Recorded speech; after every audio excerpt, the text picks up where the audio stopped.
Welcome back, ladies and gentlemen. Welcome back again to The View from Here, Behind Enemy Lines.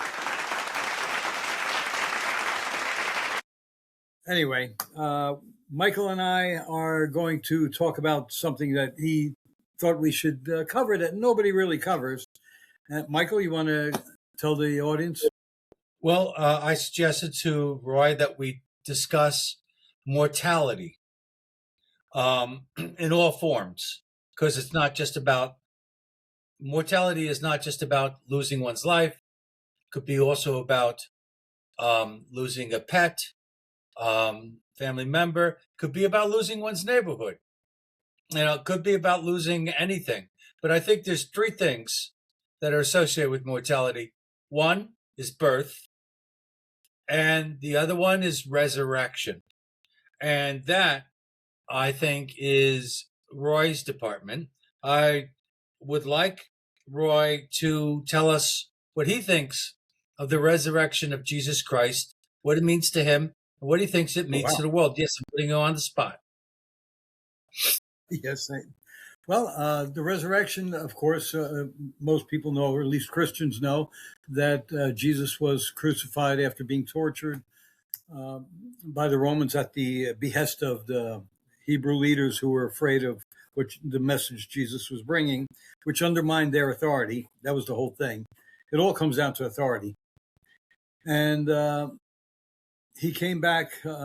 He came back after, they say, 3 days of being in the tomb. He came back to life, and he appeared to his apostles a short time thereafter.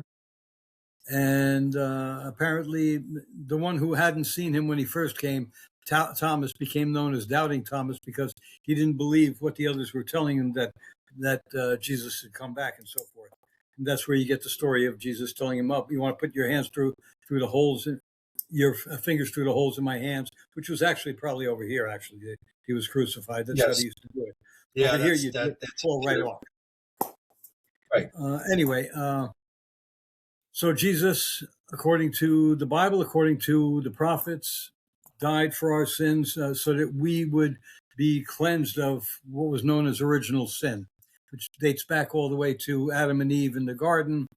I'm not going to get into that right now, but basically Jesus gave his own life to give us a chance. And we still have free will, so we can choose to do good or be good, or we can choose to be evil or do evil. And a lot of us, even good people, we do a lot of bad things in our lives. But the important thing is, the key thing is that God and Jesus will forgive us if we are honestly regretful of our sins, let's say. For lack of a better word, we'll call it sins, our transgressions. And you can do bad things in your life to other people and so forth, but if you're truly sorry that you did those things, then you will be saved. Okay, so there's no, and my thinking about heaven and hell and afterlife has evolved from my early Catholic upbringing, really. From I think that heaven is being with God in eternity. God being whatever God is. It could be. I don't think it's an old man sitting on a throne with with a white beard wearing white robes anymore, like I did when I was 7, 8 years old. But God could be just what some people would refer to as nature. Other people might call it the universe, the sentient universe, an intelligent universe. Thus, we have an intelligent creator. Even if that's why I think that Darwin's theory of evolution is not completely incompatible with creationism. Okay, because I think that even evolution has a plan behind it, and if there's a plan behind it, it has to have a creator. I saw one example. I don't know who said this one time. Said, you look at a car. A car is put together, all these parts. People put it together. They create a car, right? Now, look at the human brain or the human body. It's so intricate, more intricate than anything else on Earth. Okay, well, not just our bodies, even animals and plants and so forth. All life is extremely complex. And for you to believe that all this came about randomly, would you believe that a Mustang, for example, could be put together randomly if you got all the parts together, like the the unlimited, the what is it, infinite number of monkeys typing on infinite number of typewriters, and they would come up with the Bible Shakespeare. or whatever, or Shakespeare. Okay, do you really think that with those materials there that a Mustang would form, and then a Challenger or a Blazer or whatever car, a Rolls Royce? You think these are all random? No, there's creation behind it. The creation behind those cars happens to be the mind of man. But who created the mind of man? Is that random? I don't think so. I don't Well, know where else to going with this. interesting I thing think I've for me, exhausted this enough. the interesting thing for me about resurrection is the idea that you could go full circle. You're born, you die, you resurrect, which is another rebirth. You know, it's just so. I just thought it should be mentioned, and I thought that somebody who had um, a more Christian background than myself should answer that question. But resurrection can be a lot of things. You could be an alcoholic, and then you sober up and you essentially resurrect yourself, because while you were a slave to alcohol, you were not fully alive. So back to mortality. Um, that's an ongoing thing for me, partially because of my age. I'm 72 years old. It's, once you reach a certain point in your life, you can't help but think, hey, what is going to take me down? So there's that. Well, Then the loss. so let me interrupt you just for one second. I forgot to mention about resurrection. Some religions, like the Hindu religion, they believe in reincarnation, and a lot of people who aren't Hindus also believe in reincarnation. The Catholic Church says no, there's no reincarnation, but I believe there is. Go on. Well, it's a let's modify that. Let's talk about the afterlife. Okay, is there an afterlife? Is If there isn't, what is there? Oblivion. So, and then That's how does what that explain? atheists believe. Well, some people believe that energy can be neither created nor destroyed. So whatever it is that causes us to be, many people believe must continue. Um, and the problem is that nobody's gone to the other side and come back. Houdini tried to do it. It Well, didn't work. no, they say that some people claim that they have died. They have what is known as near-death experiences, and they tell you, "Oh, this is what I saw over there." But a lot of it, I think, is probably religious-based hype to get people to believe in whatever they're trying to push. We have no way of knowing whether or not they experienced something that was what that is True or the objective, imagination. or something that is, and the other thing is, even No, in there are three reality, possibilities. It's fraudulent. It's imagination, their imagination, or it really happened. or it's interpretational, which is some combination of the two. Like, we interpret reality all the time. We don't fully experience reality. We take slices of it, and Well, reality is different for different people sometimes too. but in the same environment, with the same view, a different mind is going to come up with different Interpretations, interpretations of that.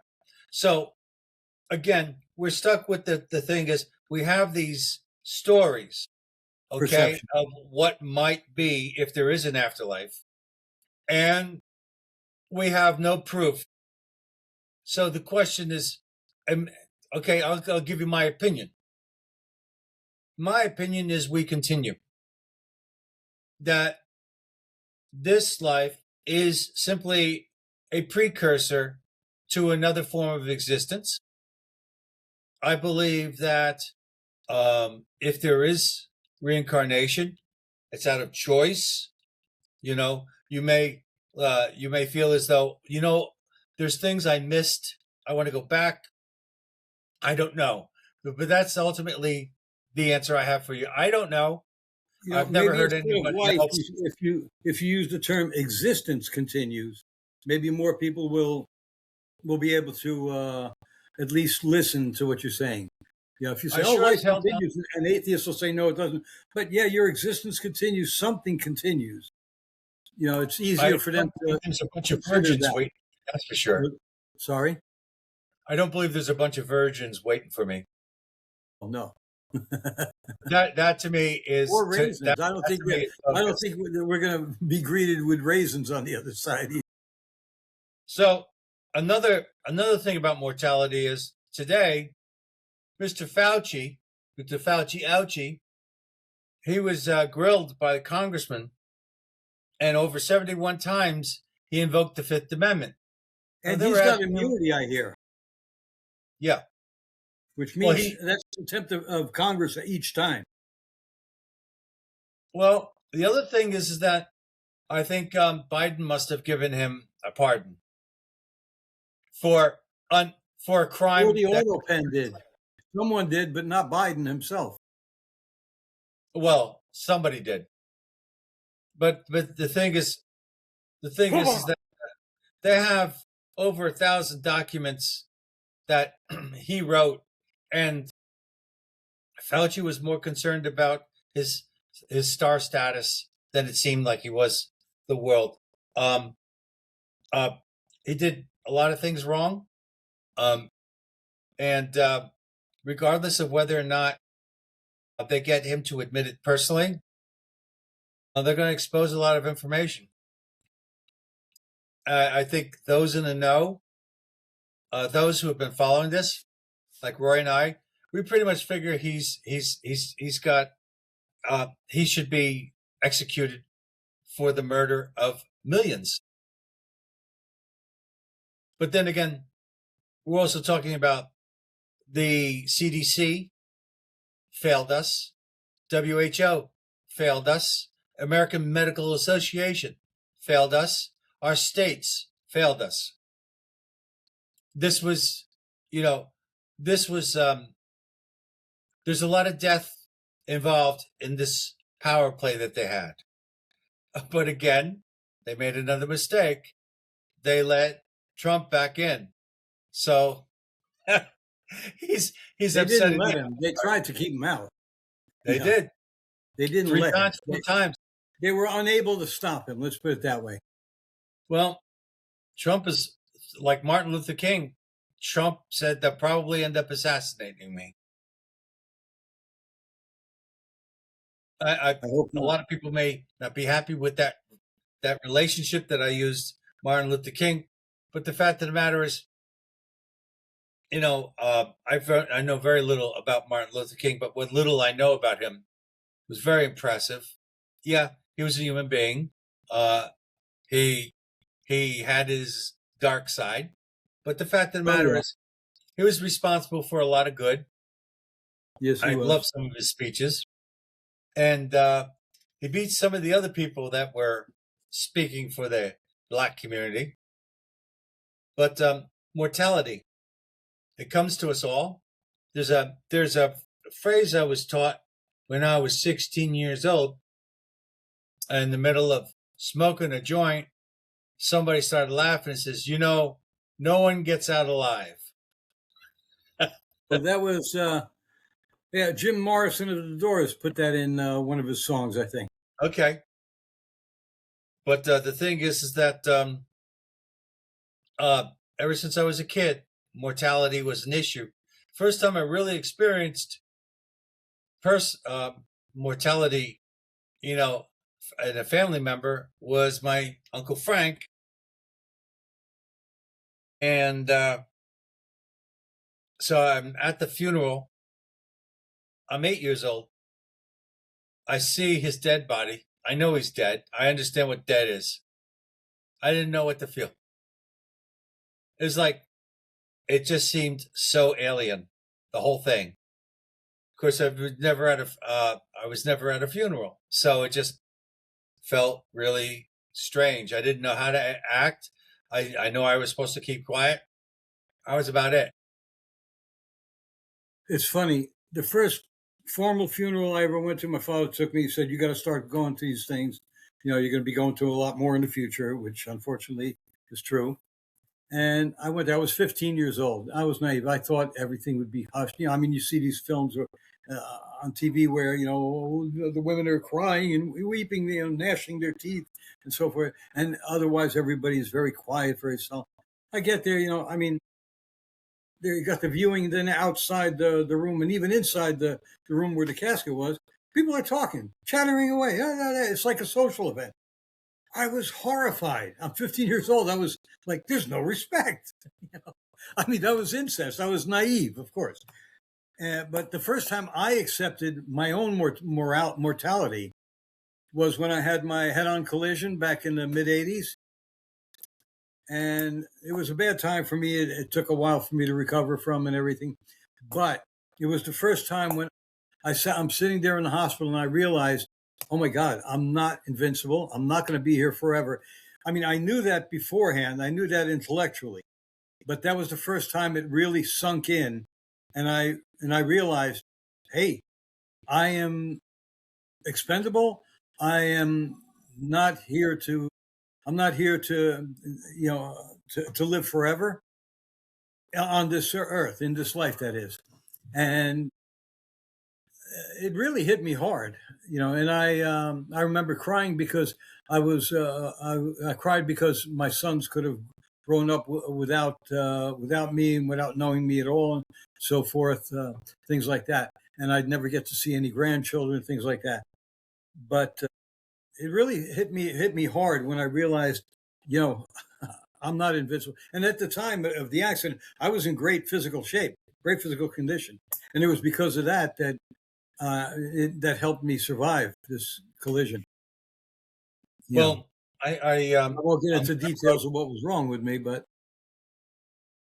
I worked on the railroad and Amtrak in New York and Northeast Corridor, and there were numerous times when I had near-death experiences, uh, possibilities, what they call near misses. You know, trains almost hitting me, electrical why do they call explosion. it near missed if it missed? It's a near did, It's a not a near near miss. miss. But anyway, go ahead. In other words, you've got about as close to getting Yes, killed as you can. I I mean, understand. I was just being okay. funny. So the thing is that yeah, that's what we called it, and I had many of those.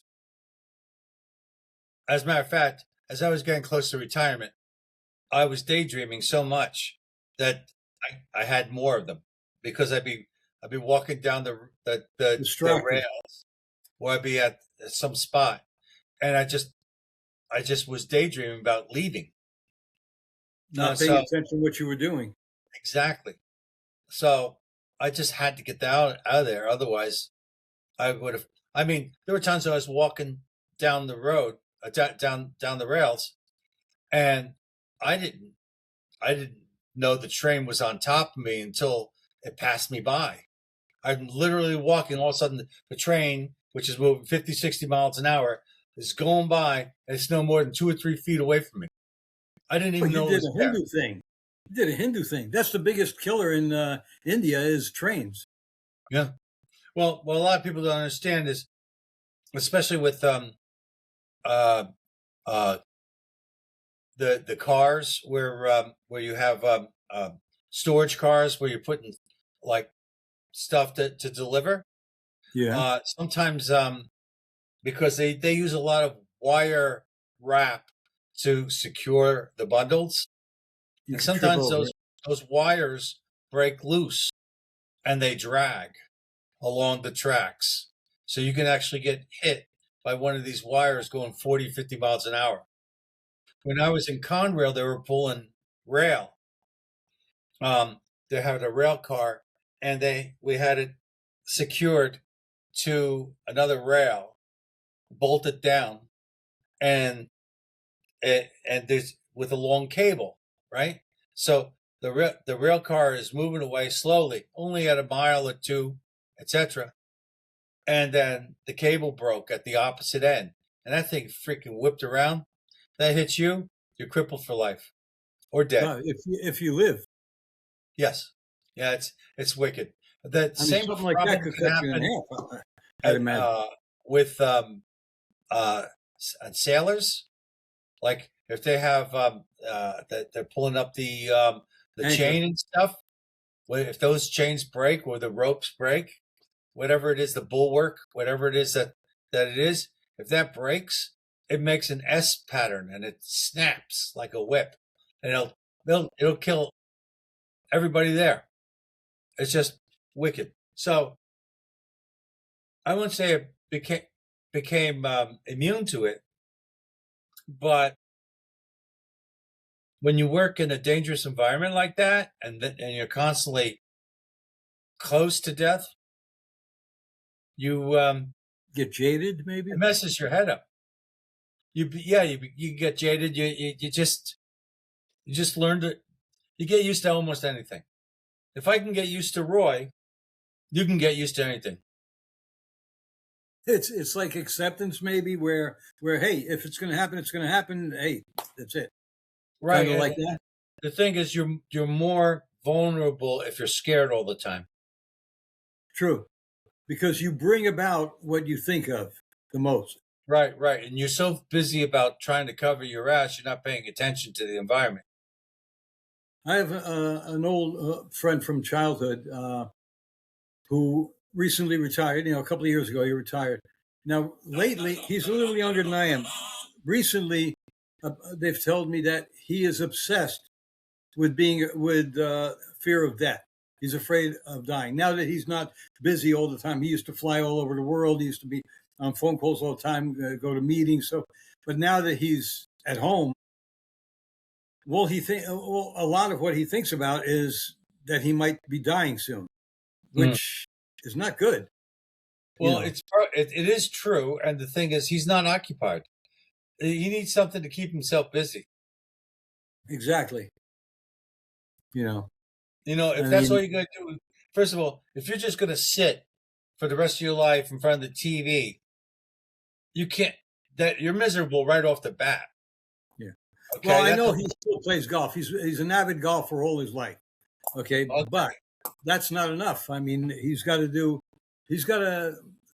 travel a lot and everything. His daughters live in different areas of the country, so he's always traveling to see them and so forth, and his grandchildren.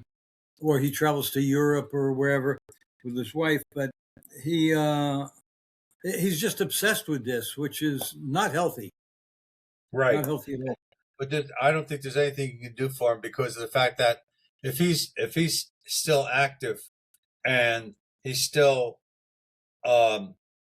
anxious all the time, that he could die at any minute, which is true for everybody. I mean, right now, Roy and I are sitting here. For all we freaking know, we could all die at the same time. We could be attacked by Iranian thugs. Yeah. There are. Well, I have that theory that I've told you about how maybe our existences, we have a lot of parallel existences. Our lives branch off so that when you get to a certain point, a critical stage, and something bad happens, like my accident back in the 80s, maybe in that existence, I died. But when I died, my life stopped there. However, it continued on another branch. And here I am today, even though I've gone through a few other very dangerous episodes, and I'm still here. Who knows if I've died 5 times, 20 times in the past? But the branch continues elsewhere. That one stops there, and a new one sprouts off. Well, there is this idea that there are multiple universes that exist simultaneously. They're not all necessarily basically mirrors of each other. There's Man in the High Castle. The string theory is that there's multiple universes sharing the same space, and they take time. So they have a frequency. They're on for so long, and then something else takes over. On for so long, and then something else takes over. So it's hard So to my say. thing is string theory, really? My theory? That's I part of think string yours is theory? parallel universe. Your idea, the idea that there's more than one expression of this moment. Now, could it be reflected in string? I don't know. All I know is I think string theory makes sense to me. In that uh, it has to do with vibrations and frequency, and I understand that. But I'm going to go in a completely different direction now, a direction that initially is going to thoroughly and utterly upset Roy. Okay, I want to honor something about Hamas and all of these radical Muslim guys out there. Okay, there is one thing I absolutely respect them for, and that is their No fear of willingness to dying. die, their willingness to die for their cause. And there's not enough of that on our side. The willingness to die for something greater, I believe, is essential. And I think it used to be more common in the past, you know? Um, and The greatest generation, what they call the greatest generation, did that in World War II. right, right. Modern society doesn't seem to have that kind of vein running through it. They Whereas are very spoiled. radicals do. They're willing to die for the, not only are they willing to die, they're looking forward to it. And it's very like in the Code of Bushido, you have to consider yourself dead when you go into battle. So this way you can focus on killing your enemy. And if your head should be chopped off, you should have one more swing left taking down your enemy. That's that is a I'm very down with you. dedicated Yeah. soldier. Okay, so I think Well, that's not so we much talk a lot of dedication stuff. as well. You're not going to get away with this, pal. Well, you we talk a lot of stuff about a lot of negative stuff about these people, but the fact of the matter is that is one thing I do admire about them: their willingness to die for their cause. I don't admire it. Uh, it's what makes them feared. Okay, because you can't reason with someone who is not afraid to die. Right. And these inbred savages are not afraid to die because look at their existence anyway. In general, it sucks. I don't think Mamdani would want to be a martyr. He's got it too easy. He's got it too cushy. However, you take the average Palestinian or the average Arab or a Muslim in some African nation or something, they've got a miserable existence, and they're being promised something better in the afterlife. So they're like, yeah, I want to get there as soon as possible. And I want to take a lot of these infidels with me. Well, yeah, but let's say you have an American soldier and there's a combat situation, and that guy rushes into the fray to save his friends regardless of risk to life. Mm-hmm. That's essentially the same thing, so to speak, and we would admire that. And I think that we have to give the devil his due. And until we do, until we learn to respect and honor the strengths of our enemy, which is what they are, we will be I vulnerable. agree with that. But see, what you point out with a soldier rushing to save another fellow soldier Right. is a Listen, selfless act. What they do because they want to go to Allah, they want to go to paradise, it's a selfish act.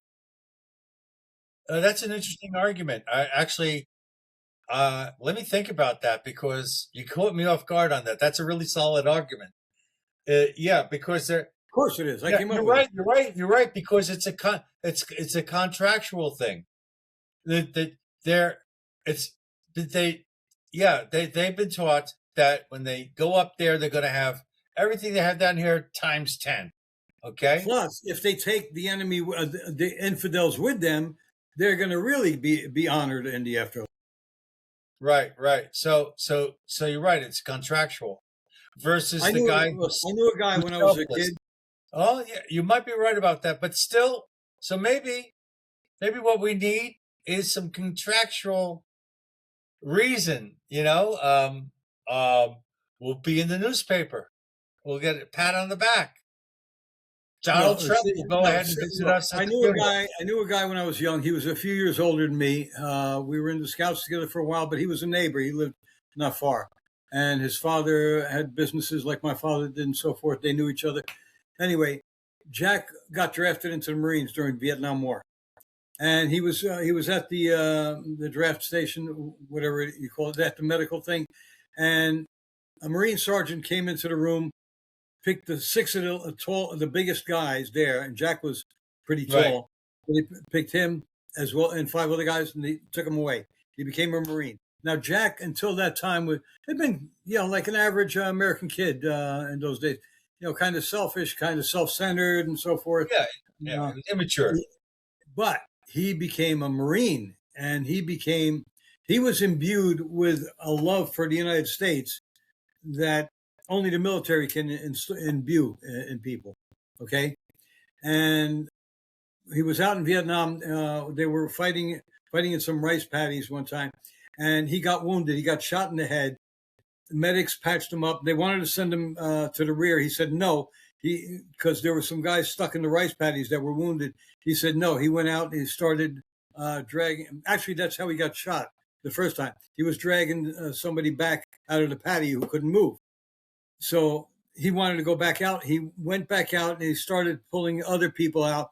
And at that point, he got shot in the head one more time, but this time it was fatal. Okay.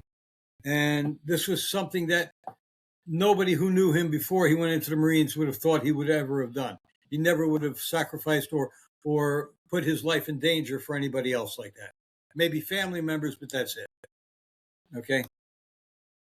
So Yeah, that is something that's admirable, but wanting to kill people just because they don't believe what you believe and you think you're going to be rewarded if you take this person out before you go, it's two different animals. I understand that. Given that hero sandwich that you just delivered, okay, yeah, there's a lot of layers in that, and I can't match those layers. But still, the willingness to die for a greater cause, I think that's the point of it. And yes, you may not agree with it, you may not agree with the process, but we have to acknowledge if you don't respect your enemy will do something that will force you to respect them in return. It's just you know what I Well, mean? no, this It's is like, what makes them dangerous is makes them the very, fact that yes, they are not afraid. fanatical. They are fanatics. No, they are extremely fanatical. Right. And the fanaticism is a very powerful tool. It works like hell. Yeah. It's working for the Democrats. So much for that form of mortality. So let's talk about when something. Okay, let's have a little fun here. I'm going to ask Roy another question. What is the most significant death scene in a movie that you absolutely love?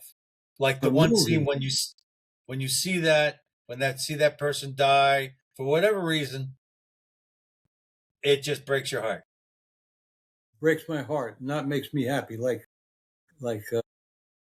Okay, it could make you happy if it's your like ultimate death scene. no. Listen, no. I mean, there are certain villains you applaud when they get what's coming to them. Okay, But the other one is harder to come up with. Something that broke my heart. let's Uh, go with the villain.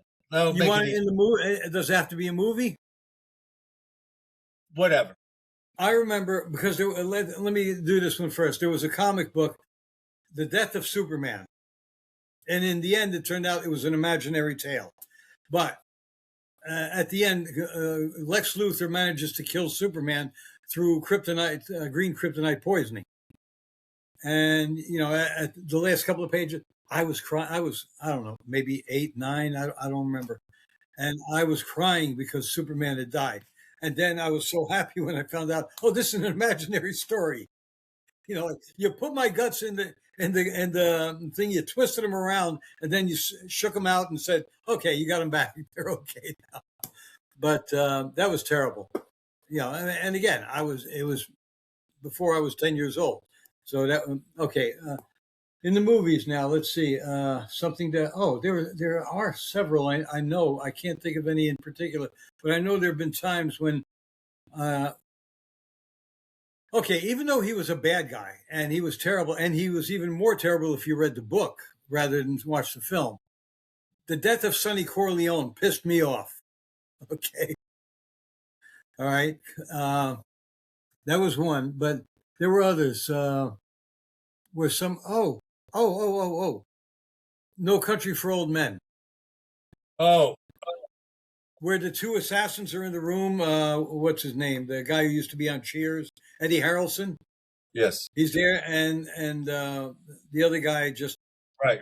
shoots him at the end of their conversation, and that's it. He's gone. Mm-hmm. It was like, holy shit. Yeah. Yeah. That hit me. But there are others where I felt really sorrowful. When John Wayne was killed in The Outlaws. Was it The Outlaws? No, the Cowboys. The Cowboys. Remember where he hired the kids to go help him with his cattle drive? Yeah. And Bruce Dern. I hated Bruce Dern at that time, and I was an adult. But man, when Bruce Dern killed John Wayne, that was the first time I'd seen John Wayne die in a film. Okay, and I was like, I was shocked, and I was not amused. That's for sure. And that hit me hard. Like, oh my God, he killed the guy who but he motivated the kids to come and get revenge after that. Here's one for you. To avenge him. The Wizard of Oz, when the Wicked Witch of the West or East or whatever she was. Oh, so happy. Gets spilled water by accident. Yeah. And she just melts away. Yes. When you're, first of all, when I first saw that freaking movie, I was a kid. That movie creeped me out because her green face was so sick. You know what I mean? It's like, it wasn't even that. Too. No, you know what the scarier part of that movie was for me? When they come over and they see the witch's castle, and the guards with the tails, they're marching outside, and as they're marching into the castle, I was like, oh my God, I was terrified. Yeah. Again, I was a kid too. Yeah. But terrified, man, terrified. Oh, one death that got me was when King Kong was killed. I was pissed off. I was really pissed off. And then there was another film called Black Bart, which was an exaggeration of the real Black Bart. But in the end, my mother and I were watching it, and then my mother had to go inside, take care of some things. And Black Bart, meanwhile, comes out and he goes down in a blaze of glory, starts shooting, and the lawmen all pepper him, just the same as you were peppered that time in paintball, where you made the charge and nobody followed you, and you got hit with 1,000,000 pellets. Anyway, So Black Bart dies, right? And then the film is ending in the credits. So my mother comes in and goes, oh, what happened? Did he get away? And I'm crying. I remember I was crying, and I wouldn't look at my mother. And I said, yeah, he got away, because I couldn't tell her that Black Bart had been killed. We were rooting for him, even though he was the outlaw. And it just, again, I was a preteen. I have no idea how old I was when that came out. I think it was in the 50s. No, it was in the 60s. It was definitely in the 60s. But I might have been about 10 or so. I might have been 10. But I couldn't tell my mother. I couldn't bring myself to tell my mother they killed him. No. I just stayed looking at the TV, the tears running down my face. And I said, no, he got away. That was, I don't know. I don't know what you would call that. What a psychologist would call that. Avoidance of some sort. I don't know. It's hard to say. I didn't want to accept that he died, and I didn't want to tell my mother he died. I wanted my mother to think he went on and lived, that he got away. Mm. So it's stupid, I know. But, kids are not always rational. Well, one one that kind of bothered me a bit was when Vin Diesel dies in Saving Private Ryan. Yes, that got me so bad. That And really, what about in the same movie when the German that is set free ends up killing he the kills Jewish the guy? Jewish guy. And Yeah. that was like a Oh, slow death. That yeah. was like, yeah. As he Oh killed man, him. that was horrific. Yeah. And I felt bad also, though, for the two Germans who came out and surrendered on the beach. And the two guys, I don't know what he's saying, and they just shot him. But that reflected reality of war in general, not just World War Well, II, but all if wars. if you were in that meat grinder and these German guys killed him, that's payback. It's pure and Yes, simple. It's like exactly. you lost, you're dead. That's all there is to it. No, Yeah. no law. You know, Yeah, I the felt bad for them, but even though they were Germans, it's like, okay, Das Boot. They were Nazis. right. They were on a U-boat. And they go through so much crap during the thing and everything. And at the end, even though, spoiler alert, even though the U-boat is sunk and all hands are lost, I remember a Jewish friend saying that I hate Nazis. I hate the freaking Germans. I hate Nazis. But he said, but when that U-boat was sunk, I felt bad for them. Right, because they were human beings. They were human beings. Yeah. And you saw what they went through before they died. Right. Yeah. Well, there was I never saw the movie, but I heard that the kids that watched it got very upset with Old Yeller. I never saw it. I The never dog saw the dies. whole thing. I never saw it. I know what happens there too. But yeah, I know the story, so I know I've never had to see it because I know what happens. But Well, here's a great way to die. The 300. great way to die. Now, Richard Well, I mean, Egan. it's an honorable way to die. It's I don't know. Well, it made them immortal. They actually They stopped surpassed the their game. mortality, actually. Yeah. There's a movie with Richard Egan, the 300 Spartans, Yes, which I think is the better movie I because loved that movie when I was a kid. yeah, I have a copy of it.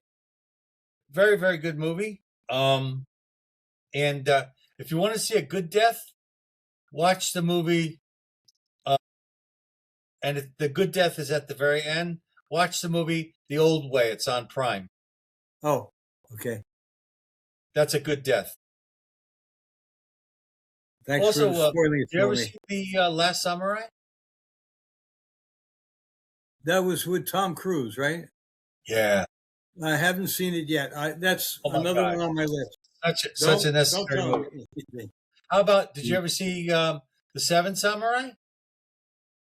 Yes, Black and I've White? seen it. That was the forerunner to Magnificent Seven. That is correct. And and we're not talking about the Well, follow. Magnificent Seven with Denzel Washington. I couldn't watch that. We're talking about with Yul Brynner, Old Baldy. Oh yeah, with Yul Brynner, that's the superior movie. I'm sorry, even though the acting nowadays is more polished. No, that was a great movie, and it had really good actors in it. And in truth, I didn't give the Magnificent Seven of Denzel Washington's a fair shake because every time I was watching it, I was going to my mind, this is not the Magnificent Seven. This is wrong. Where's Yul Brynner? Where's I know. Eli Wallach? No, yeah, he was Yul Brynner. No, Yul Brynner's the Yul Brynner version is much better. And look at the talent in there: James Coburn, Steve McQueen, Charles Bronson. I forget who the other guy. Oh, Robert Vaughn. And so, it was a great movie. It is a great movie, and I fully endorse it for anybody who wants to see a good western. Magnificent Seven. So we've discovered that villains as well as good guys, we like to see them die in a particular way. Villains, or we don't want to see them die. Yeah, that whole watching them fall 100 stories. How many times did that happen? Oh, wait, there's another one. Son of Kong, when he sacrificed himself to put the girl in the boat and he drowned when the island sank. Oh my God, I was so devastated, you know. And I used to watch that every year. They had it on Christmas and at Thanksgiving. You had King Kong, Son of Kong, and then Mighty Joe Young. Mighty Joe Young at least survived, you know. But even though they tried to kill him, and so I'm quite sure there's plenty of monster movies out there with like there was I was thinking about Them, and there was this actor I thought I had his name. He's shooting machine gun at this giant ant, and the ant grabs him with his mandible and shakes him around. oh yes, like King Kong in the uncut version, where he puts the one guy in his mouth, he bites him, then spits him out, or the other guy he steps on him, crushes him into the ground. Here's a bad death. The guy that was in Jurassic Park, that was the expert Australian hunter that gets killed by the velociraptor because he was hunting it down, and the velociraptor outsmarted him. He ends up going, clever girl. I can't remember who that actor was. He was a B actor. He was nobody of note. Then there's Silverado. Bruce Dern gets killed. Not Bruce Dern. Shoot. There's a lot of great stuff in there. So let's move on. No, we're beating the hell out of the movie things. What? Yeah. So okay, what else? Mortality. Okay, we also wanted to talk about. We were going to talk about mortality. Isn't just for people. I mean, it's for things or events or stages of your life that come to an end. Okay, like the mortality of your freedom. Once you become an adult, get out of school, have to work, get married, have to raise kids.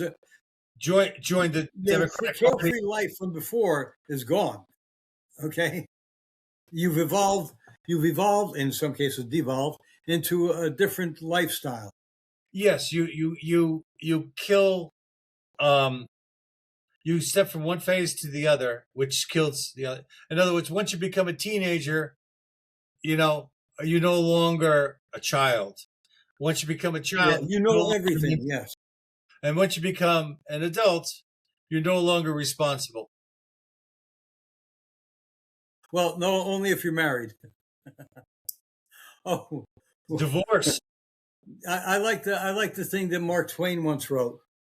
He said, "When I was 16, my father was the stupidest man on the face of the earth. By the time I was 24, I couldn't believe how much he'd learned." That's right. That's a great one. Yeah.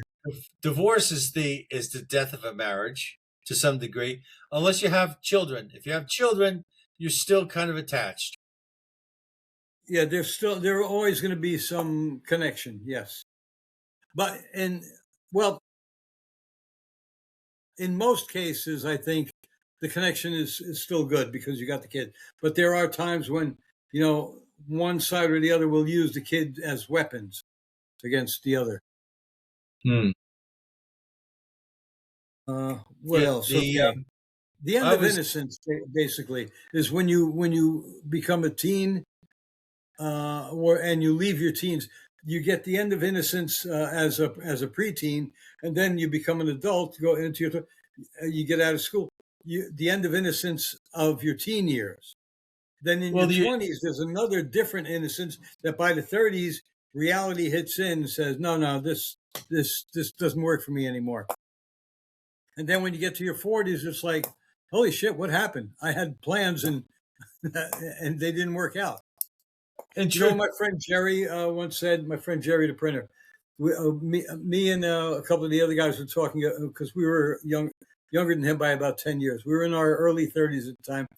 And he said, "Hey, Jer, did you ever have a midlife crisis?" Because we were going through midlife crises. And he goes, "Yeah." He goes, "I remember when I hit 40, I said, you know what? I thought my life would be different than it is today. But I thought about it for 5 minutes and I said, oh, well, the hell with it. And he said, and I never thought about it again. That was the extent of his midlife crisis. Well, Yeah, he the was way I happy. see it is, He had a wife he loved. He had two sons and everything. And Mhm. he had a good business. He was happy overall. The way I see it, the teen years are primarily dedicated to pubescence. You become a full-fledged male, hopefully, or female, and the And teen very years are selfish. about you discovering your sexuality. And you become very selfish too. Unlike they're doing in Missouri, Minnesota, where they want to hand out um, dolls to 4-year-olds with interchangeable sexual apparatus. Oh, yeah. I saw that company they formed to do that, which is indoctrination of the worst sort. Where you're It's telling kids child basically, abuse. you don't have to be a boy, you don't have to be a girl, you can be whatever you want. They're going after Right. these kids younger and younger, man, because that's the way to get them. Mm-hmm. That's why. First, they went That's after why. college age kids. Then they went That's after the why high the school. Now rainbow. they're in elementary school. The rainbow draws them in, baby. Yeah, but the rainbow, you can't Look, really. I like I don't blame rainbows. the gays for this thing. It's the other people who jumped onto the gay bandwagon and put all those other alphabet letters on there. They're the ones who are really screwing it up. And a lot of Well, gay yeah, people but are opposed to that.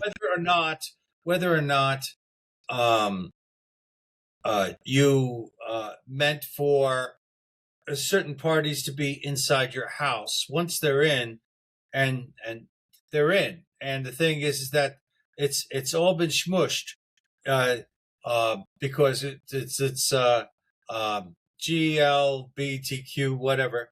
So the thing is, they put all the letters together. So the thing is that there's plenty of homosexual people, males, etc., that don't like being included in that group because it's not very distinctive. Plus, a It's lot of been times with distorted. the gay pride thing, which never made sense to me, the gay pride thing, um, there's been reports that a number of times the gay community, the homosexual males, were They not. were excluded. They were Yeah, prohibited from. Yeah, it's happened in a few cities here, and I think over in maybe the UK or something, or Germany, well, where because the thing is, like we've been experiencing, there's an assault on the male identity. And unlike the other letters of that alphabet, they're still males. They still have male drives. Okay. We may not agree with their sexual choice, but that's their business, right? So the thing is that, yeah, you could be rough and tumble, you could be very focused, etc. And the thing is, like, you're putting up with that other bullshit with all those other imposed things. It just doesn't work, man. yeah, I Especially mean, trans. you want to dress up like a woman and make believe you're a woman. Go ahead, do it in the privacy. Don't try and make me call you by a pronoun or something. They, them. I'll call you they, them if you're a fat 300, 400 pound slob. Then I'll Yeah, say you're a they, them. that's the way to do Okay, it. Yeah, but yeah. otherwise, no. You are a person. You are he or she. Period. By the way, they've changed, and I'm going to see if I can find this. They changed DEI, the title of DEI, Oh, to they're trying something to hide else, it. which is the word community. So DEI equals, Community inclusion or some shit. yes, something like that.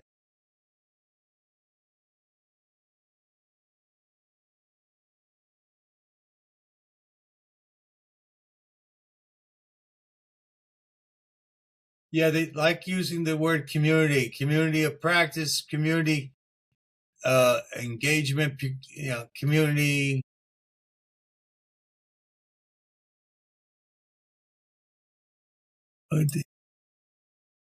Inclusion, probably. 7 diversity and inclusion initiatives that actually work. Hey, Yeah, So right. here's the thing.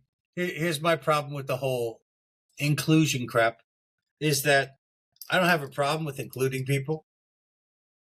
What I have a problem is being told that You're I not have to included. pick somebody because of their particular characteristics that are Yeah, and physical you're not included because or you're white and straight. You and I are not well, included. I don't mind not being included. I mind people going ahead and picking like with DEI hires um, for um, for jobs they're not Rather than qualified merit. for or not the Exactly. best at. You know, Right. I meritocracy is key. So Yes. regardless of your ideology, your sexual identity, etc., if you're not qualified for the job, you shouldn't get it. You shouldn't be a Supreme Court justice or any of that other stuff. And that's that whole thing is like Oh you're a yeah. racist if you see a black pilot and wonder if he's qualified. Well, if it's a DEI hire, yes, I'm curious about his qualifications. Yeah. What? Well, it's Why that are you comedian. hiring a pilot based upon his skin tone instead of his expertise or her expertise? Why are you doing that? Yeah, it's all DEI. Quinn Dale had a comment about that. He said, the other day I was flying to a gig. He said, and I saw a female pilot board the plane that I was going to take. I was like, wow, that's the first time I ever saw a female pilot flying. Well, I didn't really see her flying because I immediately switched flights. That's right. Yeah, yeah. He's good. Um, there's a lot of new comedians out there that are able to joke now because we killed a lot of the bullshit that was knocking them out of the Oh game. yeah, including a couple of good women, including some women who were really good. There's actually I've actually been watching some of the female comedians, and um, and They're really there's this good. new breed female comedians that are just like insanely good, and they're not always talking about sex because the old ones were always about the Just sex. blowjob jokes and things like that. It's just like Yeah. it's funny and everything, but is that all you got? It's like a fat comedian talking about eating a sandwich. I'm not interested. So yeah, there's a lot. So that whole snubbing somebody, cancel culture seems to Oh, be somewhat dead. finally. It is no longer mortal. It, it's no Have longer you ever immortal. have you ever gone to your old neighborhood and spun around and just looked at it? Oh my God. Yeah. Okay. Let me put this down Neck, Newark, which was great. And I remember back in the 70s, there was an article in the paper. I don't know if it was New York Times. They did a study that the only inner city neighborhood in the country that was on the upswing rather than on the downswing was the ironbound section of Newark. It's gone now. I mean, most of the white people who were there left. They may own businesses, but most of them have left. Okay, uh, just like the Jews who used to own all of Ferry Street, which was the main drag there, they started leaving and started living in the Weequahic section of Newark. They had their businesses there, but they lived in Weequahic. And then when blacks from the South that in the 50s started coming up, they started buying in Weequahic, and the Jews fled. It was a diaspora from Weequahic, and the prices went down. The houses were huge, mini mansions all over, and a bad element moved in. It has since, over the last 20 years, I think it's been on the upswing. It's all black, but it's on the upswing. People are have their own, are caring for their properties and so forth in a way they didn't 40, 50 years ago. And so it's become a better neighborhood. But you and I still couldn't walk through there safely, unfortunately. All right. But what was I saying? Oh, but the Ironbound, I look around. They fixed up the sidewalks. They've made it really pretty. A lot of new buildings and so forth. But I wouldn't want to live there because when I was a kid, 10 o'clock at night, my mother could take us 7 blocks from my grandfather's house back home at 10 o'clock at night, dark, nobody on the street. We were safe. Okay. My mother with 3 kids, we were safe. No problem. Nowadays, you're not even safe during the day. You could be attacked during the day. It's like South America, South American and Central American people, and I'm not trying to put them all down, but they're a large chunk of the population, and unfortunately, they brought a lot of crime to the area. So yeah, it's a shame when I see the place looks more spruced up than it used to be, but the attitude, the lifestyle is nothing near what we had. And I remember when I was a kid, nobody had air conditioning in those days in the 60s. People would be outside in the summer because it was cooler outside, even though it was sweltering, than it was inside. So all the neighbors would be on the street, and we kids could play after dark, no problem, because nobody was going to touch us. If they did, the parents would, the neighborhood would descend on them like locusts. Okay, but now nobody knows anybody else. Nobody cares to know anybody else. It's like they've all become New Yorkers. Well, let's timestamp this video by saying it's July 29th, and on the 26th of July in Seattle, there was a mass shooting at a Seattle festival, and 3 people were killed. And now, finally, for some reason, I don't know why, the people of Seattle are upset. They want better protection in that. They want protection, period. Well, here's the problem. When you don't punish criminals, especially when they're in your possession, you encourage crime. Right? You encourage crime. Not to mention, you make it desirable. Like if somebody's a little whacked and they go, "Oh, I'd really like to shoot some people up." Oh, hey, that just happened. Hey, I could, let me give that a try. I can get away with it. Yeah, it's encouraging, and it brings out the worst elements. Plus, your population isn't armed, so that means anybody can run in there and do whatever they want. And you don't see that stuff right happening too much in and states a popular that film right now is Citizen Vigilante. Yeah. Yes. The media keeps putting it down. The critics keep putting it down. It's no good. But the dollars are saying otherwise. The dollars people are spending to watch it say that are making it very popular. Well, I know a friend of mine that saw it, and he's actually an ex-police officer. He didn't like some of the things that were in it, but he said overall it was a good movie. Yeah. No, there's some things that are probably a little screwed up. Well, he's a professional, so he's going to see things he doesn't like, and he might not particularly like the way they portray the police in it.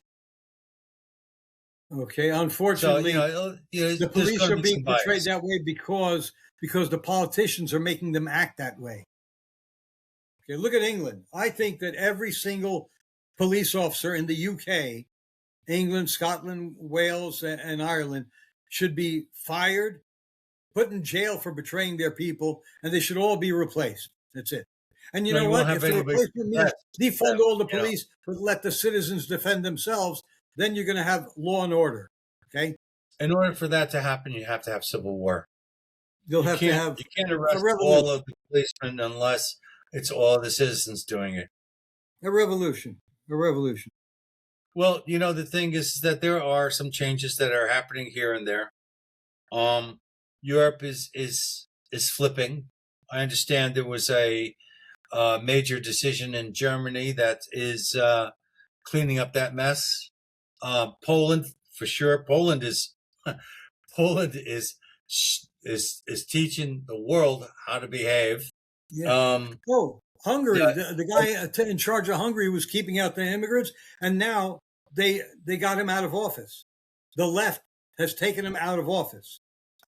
Okay, watch Hungary start going down the tubes now. Well, there is this worldwide movement that is beyond us.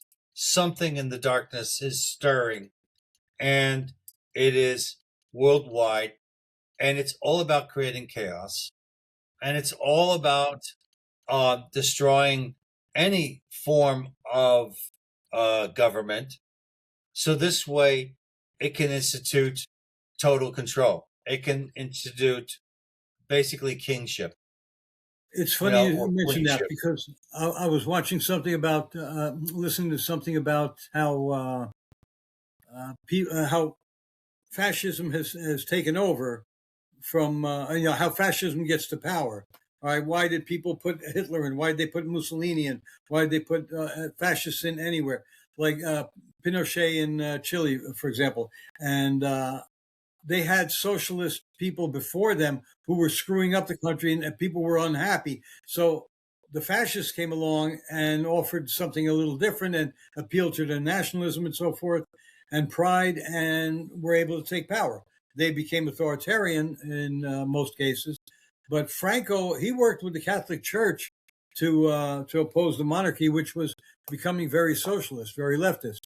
And so the monarchists in Spain weren't exactly the good guys. All right, there were no real good guys there, and people supported Franco because they had a 3-year civil war, a bloody civil war, because the socialists screwed up the country, and that's how the fascists came into power. Hmm. And people say Trump is a fascist. This, that. If Trump were a fascist, all those people calling him a fascist would have been shut down long ago. Okay. Yeah, he actually respects state law. States' rights. States' rights. Yeah. So, but the thing is that when a state, when a state has proven that they are either incompetent, unwilling, or intentionally damaging And a corrupt. citizenry, then the federal government, I think, should have the right to protect the American citizens in that state and reestablish the state as it was meant to be, which is, a body of laws, and I mean, look at it. What was it? Is it Seattle that only has 41 cops? 30 something cops, I think. Well, What? 30, 40, whatever. Okay. It's Yeah. okay. No, Well, Portland, Seattle. that's right. Portland, Portland, Oregon. Well, Portland. the thing is that Yeah, the cops can't do their job. They're getting persecuted, so they quit. They're going elsewhere. They're going down. You the go to Florida as population a of cop. Portland is, I believe, over 600,000. How are you going to handle crime with 41 cops? You can't. You can't. And they've told people, when they call, look, we don't have enough people. So the cops might take hours to show up after you call them. And a lot of these cops from these big blue cities are going down to places like Florida, where they're offering them a $5,000 sign-up bonus to go and be cops down there.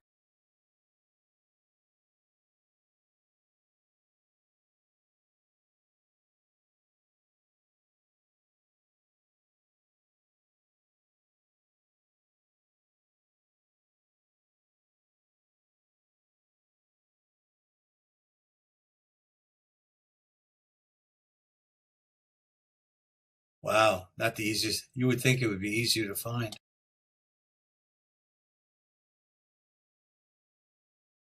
You got to be kidding me.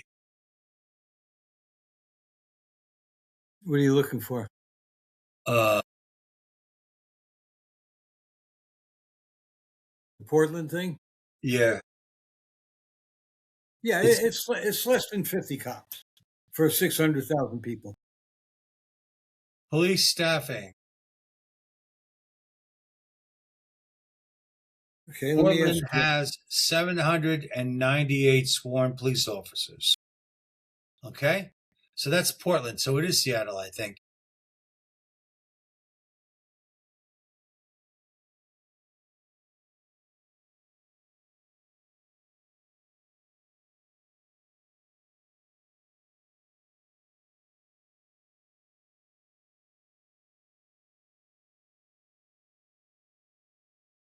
What city has less than?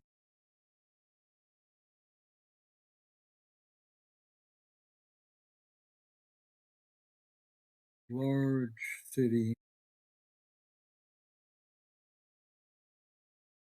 when the SPD lost 30, that's not the same thing. It's telling me that there's some desire to increase their numbers to 1,250, which means they have less than 1,250 for Which for that that. Seattle? Yeah.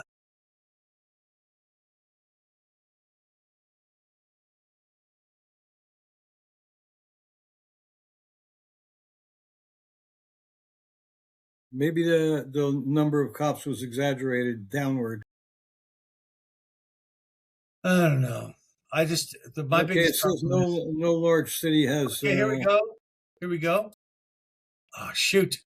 A bunch of pop-ups came up and I lost the info. It was there. It was there and then it disappeared. I saw the city's police staffing crisis. Here we go. It only hired, okay, bringing total. Seattle Police Department lost 4 more officers in September, bringing total separations. That's not the same. That's not what I'm looking. I give up. All right. Anyway, I think. Look, we've gone over an hour here with this. I think we had an interesting conversation. I think we ought to kill this. And yes, we are going to dead.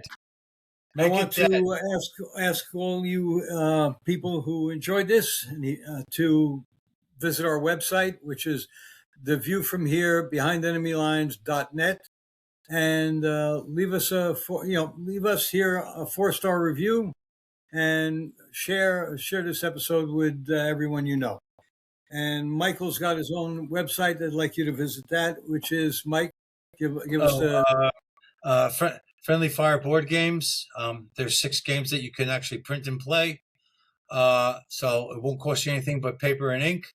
My recommendation is the easiest, most funnerest game is the Mirror Scrolls of Dominovia, which is a domino variant, which I think beats traditional dominoes to hell.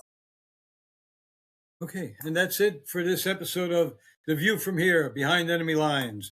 And we will see you next time. Yeah, have a good day, folks. Yeah.